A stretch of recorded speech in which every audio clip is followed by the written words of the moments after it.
अस्सलामुअलैकुम। अगर आप लॉजिकल रीजनिंग और इंग्लिश की तैयारी के हवाले से परेशान हैं तो यकीनन ये वीडियो आपके लिए हेल्पफुल साबित हो सकती है। अगर आपने इंग्लिश और लॉजिकल रीजनिंग को अभी तक सीरियस नहीं लिया और उसकी प्रिपरेशन शुरू नहीं की तो यकीनन इस वीडियो के एंड तक इंग्लिश और लॉजिकल रीजनिंग की तैयारी का एक अच्छा प्लान मिल सकता है। लॉजिकल रीजनिंग बेसिकली इसमें जो 4-5 कैटेगरीज के क्वेश्चंस पूछे जाते हैं ना, वो लास्ट टाइम पीएमसी ने एक इंडियन वेबसाइट से उठाए थे सारे क्वेश्चन, और उन क्वेश्चंस को एज इट इज़ किप्स और स्टार ने नेम्स और प्लेसेस के जो जगह थे उन्हें चेंज करके अपनी बुक्स पब्लिश कर दी थी। तो यानी कि उन्होंने थोड़ी आसान लैंग्वेज में लिख दिया था, लेकिन चीज़ों को उन्हीं को कॉपी किया गया था और वही बुक्स इस दफ़ा भी यूज़ हो रही हैं। तो it is highly recommended to use किप्स और stars books for logical reasoning, क्योंकि उन्होंने ही उन सोर्सेज से कॉपी किया है और उन्हें थोड़ा सा आसान फहम करके अपनी बुक्स में एज इट इज़ रेप्लिकेट कर दिया है। तो स्टार की बुक्स और किप्स की लॉजिकल रीजनिंग की बुक्स आपके लिए लॉजिकल रीजनिंग में हेल्पफुल साबित हो सकती हैं।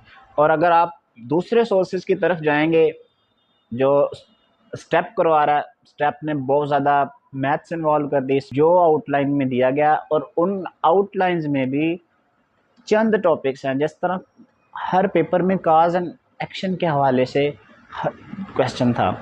सीक्वेंस जो नंबर सीक्वेंस है, जो अल्फ़ाबेटिकल सीक्वेंस है, जो अल्फ़ा न्यूमेरिक दोनों को मिला के सीक्वेंसेस बनाए जाते हैं, मोस्टली क्वेश्चंस उनमें से ही पूछे गए थे। तो अगर इन दो तीन टॉपिक्स पर ज़्यादा ग्रिप, तो बाकी टॉपिक कोई छोड़ना नहीं है, क्योंकि सिलेक्टिव से टॉपिक है 5-6 हैं। उनका जो बेसिक लॉजिक है ना, उन्हें समझ लें कि सॉल्व किस तरह करना है, रट्टे ना लगाएं, समझ लेंगे तो अगर क्वेश्चन फ़र्ज़ करें पिछली दफ़ा तो आ गया, शायद इस दफ़ा वो अपना क्वेश्चन बैंक अपडेट कर दें तो फिर क्या किया जाएगा। इसलिए बेहतर यही है कि चीज़ों को सीख के जाया जाए, कोई भी अपनी तरफ से डेफिशिएंसी ना जोड़ी जाए। बाकी जो होना है वो मुकद्दर और किस्मत और अल्लाह के हाथ में है। जो आपकी किस्मत में लिखा है वही आपके लिए होगा और वही बेहतरीन होगा। और अगर आप लेक्चर्स लेना चाहते हैं लॉजिकल रीजनिंग के, तो किप्स के लेक्चर बेहतरीन है इसके लिए। किप्स के लेक्चर आप उनसे फ़ायदा हासिल कर सकते हैं। उन्होंने एज इट इज़ जो स्पेसिफिक टॉपिक्स हैं उन्हें ही डिटेल के साथ एलेबोरेट किया। तो जो लॉजिकल रीजनिंग के क्वेश्चंस पास्ट पेपर्स में आए हैं, जो पीएमसी के पेड पेपर्स थे उनमें आए हैं सैम्पल पेपर्स में, तो वो भी देख लिए जाएं। उनसे भी काफ़ी हेल्प हो सकती है, आपकी आइडिया हो जाएगा कि लास्ट टाइम किस तरह के क्वेश्चन आए थे और इस तरह के क्वेश्चन अगर इस दफ़ा आ जाते हैं तो उन्हें कैसे हैंडल करना है। इंग्लिश के हवाले से बात करते हैं। इंग्लिश के लिए आपकी जो बेसिक इंग्लिश के रूल्स हैं उन पर तो ग्रिप होनी चाहिए। Part of speech, noun, pronoun, adjective, adverb,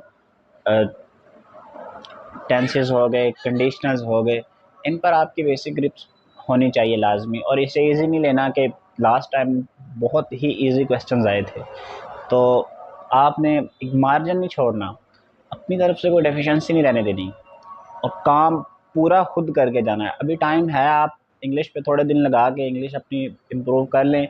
जो सेंटेंसेस हैं, टाइप्स ऑफ सेंटेंसेस हैं जो कि कॉमनली आस्क्ड क्वेश्चन हैं, जो लास्ट टाइम फ्रीक्वेंटली क्वेश्चंस पूछे गए हैं, उन्हें फोकस किया जाए।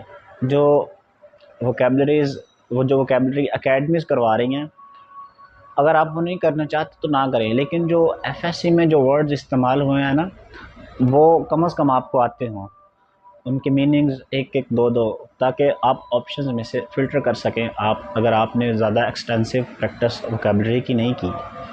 ग्रामर के बेसिक रूल्स पर ग्रिप हासिल करने के लिए और शॉर्ट टाइम प्रिपरेशन करने के लिए आप सलमान वहीद साहब की केमिकल ग्रामर से फ़ायदा हासिल कर सकते हैं। उन्होंने बहुत कंसाइज और बहुत प्रिसाइज लिखा हुआ है, आप वो कंसल्ट कर सकते हैं। उसमें बहुत ही अच्छा लिखा हुआ है उन्होंने। रूल्स को एग्जांपल्स के साथ याद कर लें। रूल्स तो भूल जाते हैं, लेकिन जो एग्जांपल जहन में होती है वो नहीं भूलती, तो एग्जांपल्स उनकी याद कर ली जाएं। वोकेबलरी की प्रैक्टिस, अगर आप किप्स के जो वर्ड्स हैं 200 आई थिंक उन्होंने इशू किए हैं इस दफ़ा, तो आप वो कर लें एडिशनली थोड़ा सा टाइम लगा के। जो ज़्यादा मुश्किल हैं वो उनकी तरफ अगर आप परेशान होते हैं उनसे, तो वो ना करें, उन पर यानी कि ज़्यादा ज़ोर देने की ज़रूरत नहीं है। लेकिन जो बेसिक्स हैं, कॉमनली यूज्ड हैं और जो बुक्स में फ्रीक्वेंटली यूज़ किए गए हैं, आप कम से कम उन पर तो लाजमी होनी चाहिए, ताकि हम अपनी तरफ से कोई मार्जिन ना छोड़ें कि हमारी प्रिपरेशन में कोई कोताही है, कोई कमी है, जिसकी वजह से कल हमें ये लगे कि काश कि अगर टाइम था, 1 महीना था, लेकिन हम थोड़ा-सा अगर 2-4 दिन, 5 दिन, हफ़्ता इंग्लिश को या लॉजिकल रीज़निंग को या जिन्हें वो ऐसे सब्जेक्ट जिन्हें हम माइनर समझते थे, क्योंकि एक-एक एमसीक्यूज़ आपके मुस्तकबिल के लिए फ़ैसला कुन साबित हो सकता है। और 1 नंबर से ही आप किस मेडिकल कॉलेज में हैं, 1 नंबर नहीं आया तो आप बैठे रिपीट कर रहे हैं। तो ये आप पर है कि आप कितना मार्जिन छोड़ते हैं, कितना रिलैक्स फ़ील करते हैं।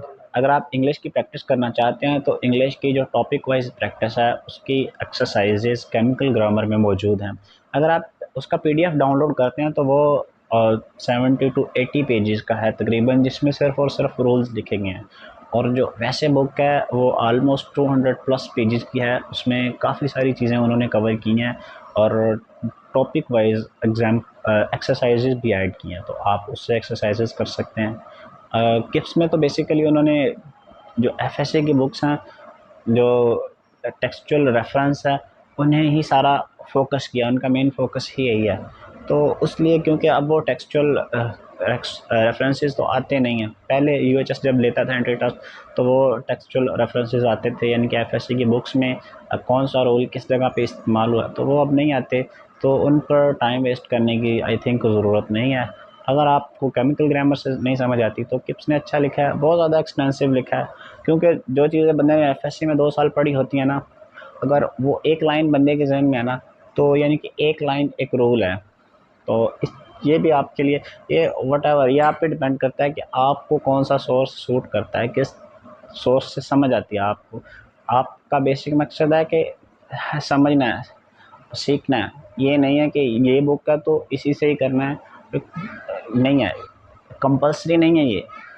बस ये है कि बुक्स में डिफरेंस होता है। अगर आप शॉर्टकट मेथड से करना चाहते हैं तो सलमान वहीद साहब की केमिकल ग्रामर आपके लिए हेल्पफुल साबित हो सकती है। अगर आप एक्सटेंसिवली रूल्स को करना चाहते हैं, एक्सटेंसिव प्रैक्टिस करना चाहते हैं, तो दैन किप्स बेहतरीन बुक है आपके लिए।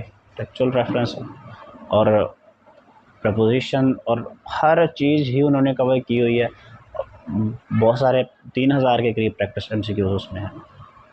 और जो पास्ट पेपर पीएमसी के लास्ट टाइम हुए हैं, वो शायद किप्स ने टॉपिक वाइज भी एमसीक्यूज ऐड कर दिए हों उसके अपनी बुक्स में। अगर नहीं भी किया है तो इंग्लिश वाला पोर्शन एक्सक्लूसिवली देख लिया जाए, जो रिपीटेड क्वेश्चंस हैं, जिस एरिया से मोस्टली रिपीट हो रहे हैं उस एरिया को कवर किया जाए। बाकी अगर जो लेस इम्पोर्टेंट चीज़ें करके उन्हें भी जाना है, लेकिन उन पे इतना ज़्यादा फोकस नहीं। जो चीज़ें सबसे ज़्यादा इम्पोर्टेंट हैं, जिसमें सबसे ज़्यादा क्वेश्चंस पूछे गए हैं, तो उन्हें लाजमी करना है, उन्हें नहीं छोड़ना। अल्लाह हाफिज़ व नासिर। अल्लाह ताला आपको कामयाबियों से नवाजे और आपके लिए आसानियाँ पैदा फरमाए। जज़ाकल्लाह।